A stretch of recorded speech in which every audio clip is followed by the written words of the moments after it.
శ్రోతలకు నమస్కారం. ఈసారి విశేష అంశం రంగుటద్దాలు. ప్రత్యేక రచన. ప్రముఖ నటులు, దాదాసాహెబ్ పురస్కార గ్రహీత శ్రీ అక్కినేని నాగేశ్వరరావు గారు రచించిన ఈ ప్రత్యేక రచన 1961 సంవత్సరం ఆంధ్రపత్రిక సంక్రాంతి సంచికలో ప్రత్యేకంగా ప్రచురించబడింది. వినండి. రంగుటద్దాలు. సాయంకాలం నాకు ఖాళీ అని తెలిసి సినిమాకి పోదాం పదమంటూ వచ్చారు మిత్రులిద్దరు. 5:30 కావస్తుంది, బయలుదేరదాం అన్నారు. ముఖం కడుక్కుని బట్టలు మార్చుకువచ్చాను.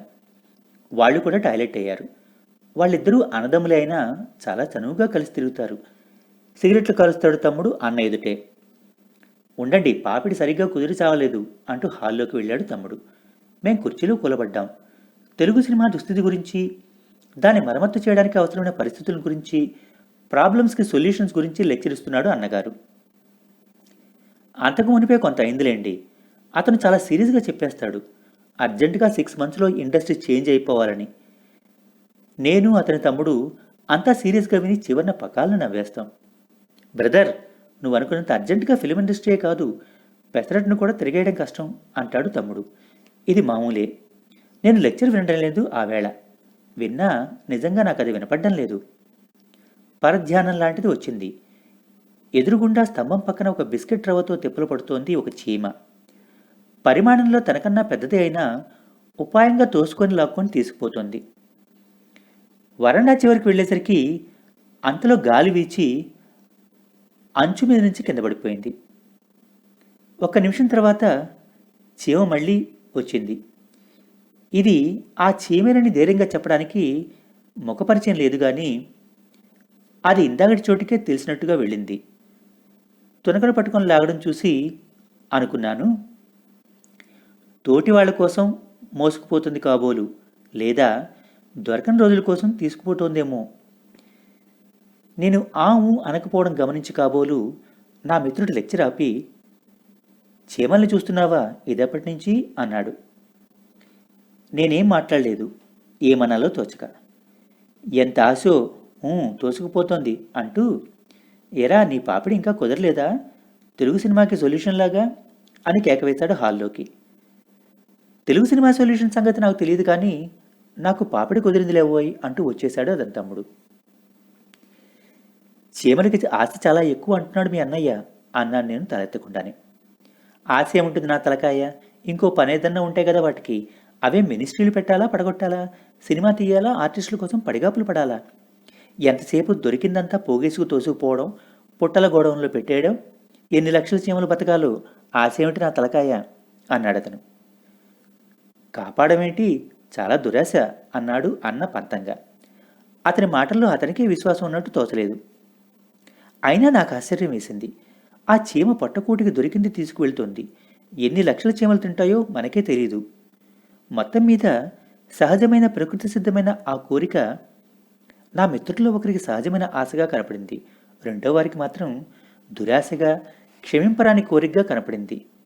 ఇద్దరూ అన్నదమ్ములే, కలిసిమెలిసి తిరిగిన వారే. ఏది సత్యం, ఏది అసత్యం? వాళ్ళకి కనపడ్డ సత్యం వాళ్ల కళ్ళకి తగిలించుకున్న రంగుటద్దాలను బట్టి ఉంటుందా? రంగుటద్దాలు చూపించేవన్నీ సత్యాలేనా? కొన్ని సత్యాలయ్యి కొన్ని అసత్యాలు కావడానికి వీలుందా? కోరికలు ఆశల్లా, ఆశలు దురాశల్లా కనపడతాయా? వాటిని అలా చూపించే భూతద్దాలు ఉంటాయా? అప్పుడు ఆ తప్పు భూతద్దాలదా, లేక తెలియకో తెలుసో అవి పెట్టుకున్న వాళ్ళదా? ఇంకొకళ్ళ కళ్ళకి తప్పుగా కనిపించే పని తనకి ఒప్పుగా కనిపించినప్పుడు యువతలివాడు ఏం చేయాలి? ఈ నిర్ణయం చేసేదెవరు? ఆత్మవిశ్వాసానికి అహంకారానికి మధ్య గోడ ఏది? ఎలాగా? ఆశకి దురాశకి సరిహద్దులు నిర్ణయించడం ఎలాగా? అవి ఎక్కడుంటాయి? ఈ ప్రశ్నలతో నా బుర్ర గందరగోళం అయిపోయింది. హోరుగాలిలో కిటికీ తలుపులు తెరిస్తే గదిలో కాగితాలు దుమ్ము ఎగిరినట్టు మనసులో నాకు తెలియకుండా అంటిపెట్టుకున్న ఈ ప్రశ్నలు ఒక్కసారిగా చెలరేగిపోయాయి. పిక్చర్ చూస్తున్నంతసేపు ఇదే ఆలోచన. అందులో కథ కూడా అందుకు తగినట్టే ఉంది. హీరోకి ఏవో గొప్ప గొప్ప ఆశయాలు ఉంటాయి. అవి సాధించాలనే ఆశతో కృషి చేస్తూ ఉంటాడు. కానీ చివరికి ఆ వెర్రివాడే అనుకున్న పని సాధించి బాగుపడతాడు. తమాషా ఏమిటంటే వాడి వల్ల అంతవరకు వాడిని హేళన చేసిన వాళ్ళు కూడా కొన్ని పాఠాలు నేర్చుకుని బాగుపడతారు. ఇలాంటిది నా జీవితంలో నేను స్వయంగా చూశాను. అది సినిమా కథ. అంత విషయం కాకపోవచ్చు. కానీ నేను నాటకాల్లో వేషాలు వేస్తూ ఉండేవాడిని అప్పుడు. ఓ కుర్రాడు మా పొరుగునే ఉండేవాడు. అతనికి పాటలన్నా నాటకాలన్నా పిచ్చి. కానీ పాట చేత కాదు. కంఠం తిరిగేది కాదు. తెల్లవారుగట్ల చలిలో కూర్చొని సాధకం చేస్తే ఆ వణుకుకు గమకాలు తిరుగుతాయని చెప్పారట ఎవరో. అందుకని అతను ఆ శీతాకాలపు రోజుల్లో తెల్లవారుజామున లేచి ఓ గోచీ పెట్టుకుని కూర్చొని గజగజా వణుకుతూ పాట పాడేవాడు. అతని పాట కాదు గాని అందువల్ల పక్క వాళ్ళ నిద్రలు చెడేవి. కొన్నాళ్ళు తిట్టుకున్నారు. తర్వాత తిట్టారు. కానీ అతను పట్టు వదలలేదు. మెల్లగా ఒక దారికి వచ్చి సాధించాడు. ఈ లోపల అతని పాట ధర్మమా అని తెల్లవారుగట్టే లేవడానికి బద్దకించేవాళ్ళు కూడా తప్పనిసరిగా లేవలసి వచ్చేది. ఎలాగా లేచాం కదా అని వాళ్ళ విద్యలో వాళ్ళు సాధకం చేసుకునేవారు. అప్పుడు కాకపోయినా తర్వాత తర్వాత అనిపించేది. ఒకడు ఆశపడినా లేదా దురాశపడినా వాడు లేపే అలజడి వల్ల చెరువు నీటిలా కదలకుండా ఉన్న తోటి వాళ్ళ జీవితాల్లో కూడా చలనం కలుగుతుంది కదా అని. అదే ముఖ్యం. జీవితం చెరువు నీటిలా అలా నిలిచి మురిగిపోకుండా ఉండాలంటే ప్రతి జీవికి ప్రాణవాయు నిండా ఆశ ఉండాలి. అదే మనని ముందుకు నడిపేది. అది లేకపోతే జీవితంలో పసలేదు. అది ఈనాటిది కాదు, సృష్టి ఆరంభమైన నాటి నుండి ఉంది. మనలోనే కాదు, ప్రతి జీవిలోనూ ఉంది. ఆహారం సంపాదించాలన్న ఆశ, ఆపదలు తప్పించుకోవాలన్న ఆశ, ప్రాణం నిలబెట్టుకోవాలన్న ఆశ. ఇవి ప్రకృతి సిద్ధమైనవి. మత్స్య కూర్మ వరాహ నరసింహాది దశావతారాలను పరిశీలిస్తే సృష్టిలో పరిణామం జరిగిన విధం అర్థమవుతుంది. సముద్రంలో చేపలకి ఉండేది తినాలన్న కోరిక, బ్రతాలన్న ఆశ. అవి మెల్లగా భూమి మీదకి వచ్చేసరికి పరిస్థితిని బట్టి, అవసరాలను బట్టి కొత్త కొత్త అంగాలు, కాళ్ళు, చెవులు, తోకలు, కూరలు ఇవన్నీ వచ్చాయి. అవసరాలను, ఆయా జీవుల కోరికలను బట్టి క్రమంగా కూరలు లాంటివి తగ్గడం జరిగింది. మనిషి దశ వచ్చేసరికి చేతులు మంచి పరికరాలు కావడంతో తోక యొక్క అవసరం తగ్గిపోయింది. అవి పోయాయి. ఒక్కొక్కసారి అనిపిస్తుంది, ఆశా కోరిక ముందు పుట్టాయా, ప్రాణాలు ముందు పుట్టాయా అన్నంత వరకు వెళ్తుంది ఆలోచన. ప్రాణి అంటూ ఒకటి లేదే కోరిక ఉండడానికి వెళ్ళలేదు. నిజమే. కానీ కోరిక లేదే ప్రాణి ఎలా పుట్టినట్టు? పుట్టినప్పటి నుంచి ప్రతి ప్రాణికి ఆశ ఉంటుంది. అదే దాన్ని నడుపుతుంది. ఆ క్షణం నుంచి చనిపోయే వరకు కొందరు ఏదో ఒకటి సాధిస్తూనే ఉంటారు. పుట్టిననాటి నుంచి ప్రయత్నించే చివరికి సాధించేది చావేనని కూడా కొందరు తిక్క వేదాంతులు అంటుంటారు. సాధించదలుచుకుంది అదే గనుకైతే అందులో తప్పేమీ లేదేమో. అందువల్ల ప్రశ్న ఏది లక్ష్యం అని కాదు, అసలు లక్ష్యం ఉండాలన్నదే. అది ఉంటే సాధించాలన్న ఆశ ఉంటుంది. ఆశను, కోరికలను జయించాలన్నది కూడా ఆశే అవుతుంది. ఈ ఆశ లేకపోతే జీవితమే వ్యర్థం. అంతా నిరాశ, నిస్పృహ, నీరసం ఆవరిస్తాయి. శూన్యంగా కనిపిస్తుంది. అందువల్లనే ప్రతి జీవి ఒక ఆశ పెట్టుకుంటుంది. అది దీపంలా వెలిగించుకుంటుంది. అందుకే ఆశాజ్యోతి అన్నారు. ఆ జ్యోతి వెలుగులో ముందుకు పోతారు. బాలచంద్రుణ్ణి యుద్ధానికి పోకుండా వెనక్కి లాగింది ఆశే. తర్వాత యుద్ధానికి పురికొల్పి ముందుకు తోసింది ఆశే. అయితే మొదటిది ఇంట్లో కూర్చొని సుఖపడాలన్న ఆశ. రెండోది తన సీమ కోసం, గౌరవం కోసం పోరాడి కీర్తి గడించాలన్న ఆశ. ఈ రెండూ దీపాలే. బాలచంద్రుడు మొదట ఆ దీపాన్ని చూసి అదే దారనుకున్నాడు. కానీ మాంచాల రెండో దీపాన్ని, అంతకన్నా ప్రకాశవంతమైన దాన్ని చూపించింది. ఖడ్గతిక్కన్న కథ కూడా ఇలాంటి నీతినే చెబుతుంది మనకి. తరతమాల తేడానే బోధపరుస్తుంది. ఏది మంచిది, ఏది ఇంకా మంచిది, ఏది తప్పు అనేది మనం ఉండే పరిస్థితుల్ని బట్టి, మనస్తత్వాలను బట్టి, మనం పెట్టుకునే రంగుటద్దాలను బట్టి ఉంటుంది. అందువలనే మనం ప్రతిసారి మన దృష్టి సరిగా ఉందో లేదో, మన అద్దాలు నిజరూపాలను చూపిస్తున్నాయో లేదో తెలుసుకోవాలి. అద్దాలు మార్చి చూసి నిజాల అసలు రంగులు తెలుసుకోవాలి. మన కళ్ళతో చూసిన దాన్ని మరొకళ్ళ కళ్ళజోలతో చూసి బొమ్మ బొరుసు తెలుసుకోవాలి. ఆ తర్వాత ఆశాజ్యోతిని చూచుకొని ఆ దారిలో పోవాలి. ఆ జ్యోతిని అలాగే ఉపయోగించుకోవాలి తప్ప అత్యాశకు పోయి దాని మీద పడి మింగేయాలని చూడకూడదంటారు పెద్దలు. అలా మురిసిన వారు దీపం దగ్గర పురుగులా పడిపోతారని జీవితం అడుగడుగునా చెబుతూనే ఉంది. కొన్ని ఆశాజ్యోతులు నిజంగా ఆశాజ్యోతులు అయి ఉండవు. అవి కొరివి దెయ్యాలంటారే, అవి చేతపట్టుకుని ఊరేగే కొరివి కాగడాలు. మన అమాయకత్వాన్ని బట్టి, అవివేకాన్ని బట్టి అఖండ జ్యోతుల్లా కనపడి మనని ఆకర్షిస్తాయి.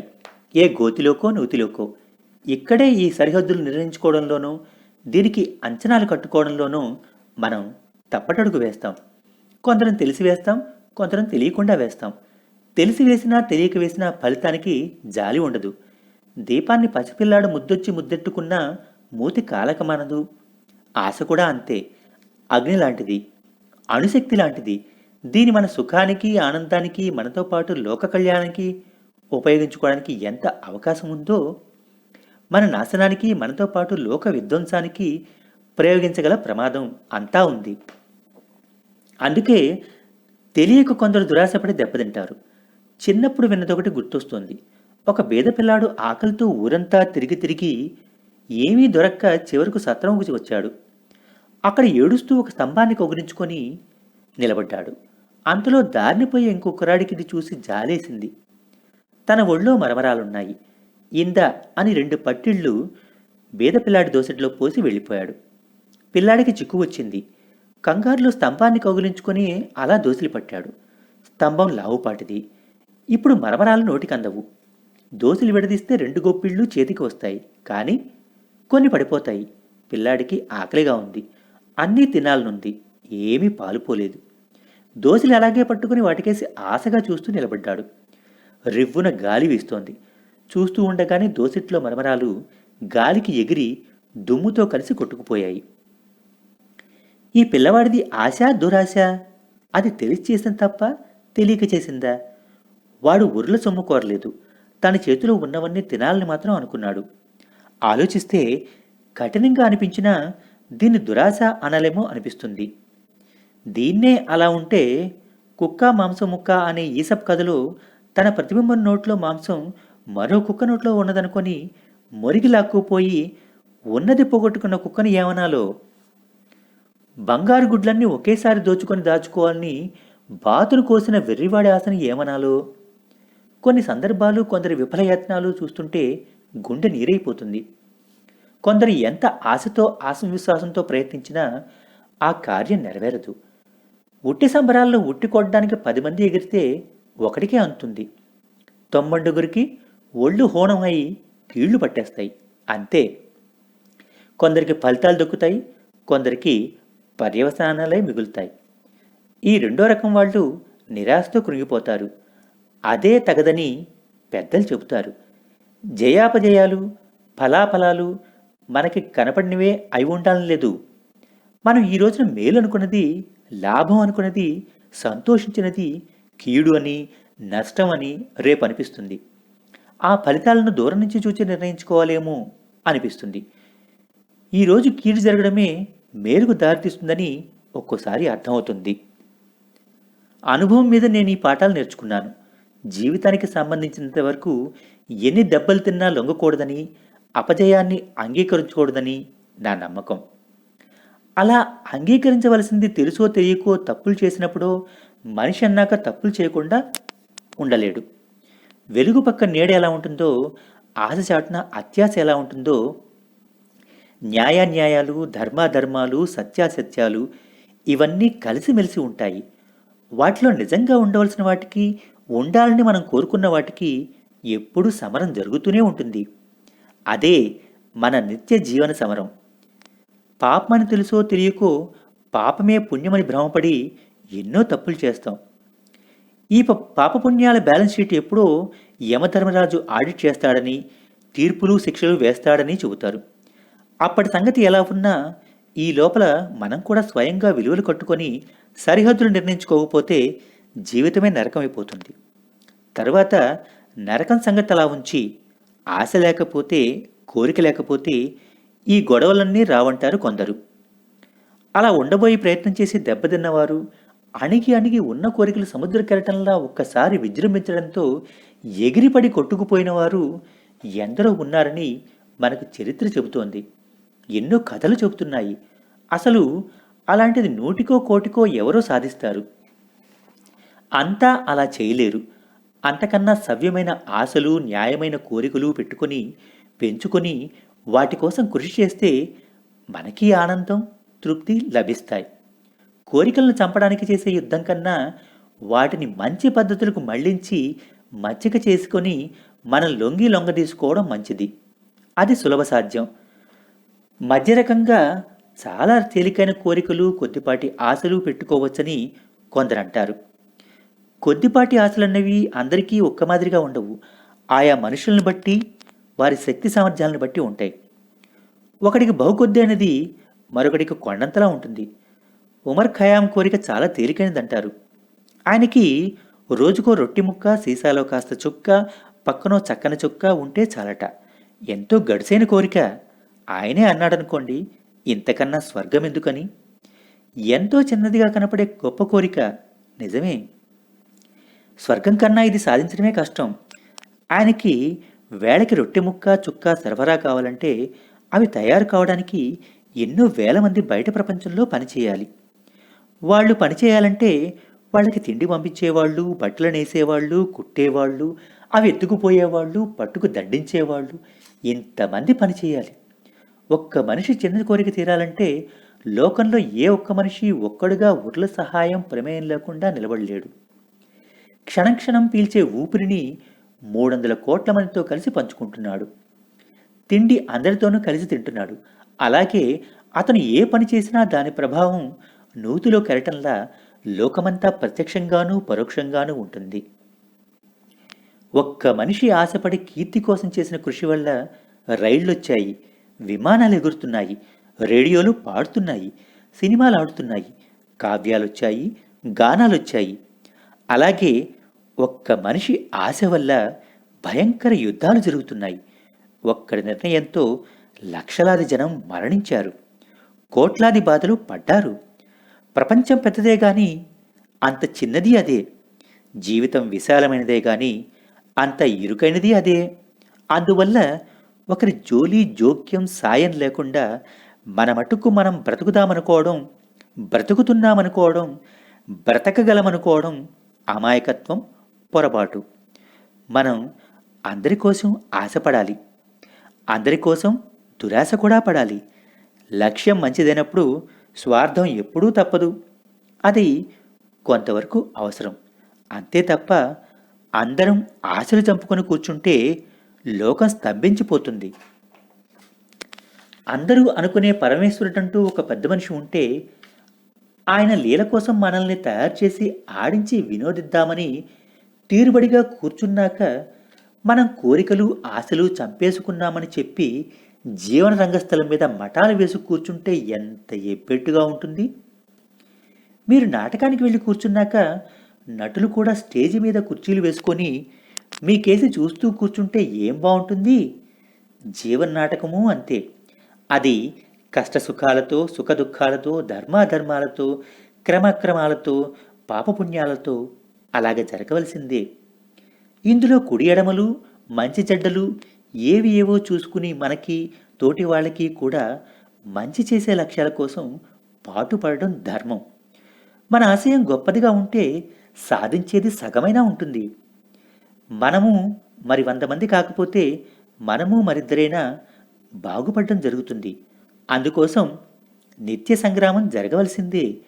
అందులో మనందరం సైనికులమే. గెలిస్తే గర్విస్తాం, ఓడిపోయినా పోరాడాము కదా అన్న తృప్తి ఉంటుంది. అసలు ఏమీ చేయకపోతే మిగిలేది ఏమీ ఉండదు. అంచేత తోటి వాళ్ళతో పోటీ పడ్డట్టుగా మనం ఆశలు పెట్టుకొని ఉత్సాహంగా రోజూ ఓ పండగన్నట్టు జీవించాలని నా నమ్మకం. ఈ పోటీలో ఒక ప్రత్యేకత ఉంది. మిగతా పోటీలలోలా ఏ 2-3కో బహుమతులు వచ్చి ఆగిపోవడం ఉండదు. పోటీలో పాల్గొన్న వారందరికీ ఏదో ఒక విధమైన బహుమతి మాత్రం ఉంటుంది. తరతమానం ఉండొచ్చు కానీ బహుమతి మాత్రం ఉంటుంది. మనం పెట్టుకునే రంగుటద్దాలను బట్టి దాని అందచందాలు కనిపిస్తాయి. దాన్ని చూసి మరింత గొప్పది సాధించాలన్న మరో ఆశతో, ఆశాజ్యోతితో ముందుకు మరో సమరం ఆరంభిస్తాం. మీరింతవరకు రంగుటద్దాలు ప్రత్యేక రచన విన్నారు. దీనిపై మీ అభిప్రాయం చెప్పాలని మనవి. వచ్చేసారి మరో అంశాన్ని మీకు వినిపిస్తాను. అంతవరకు సెలవు. నమస్కారం.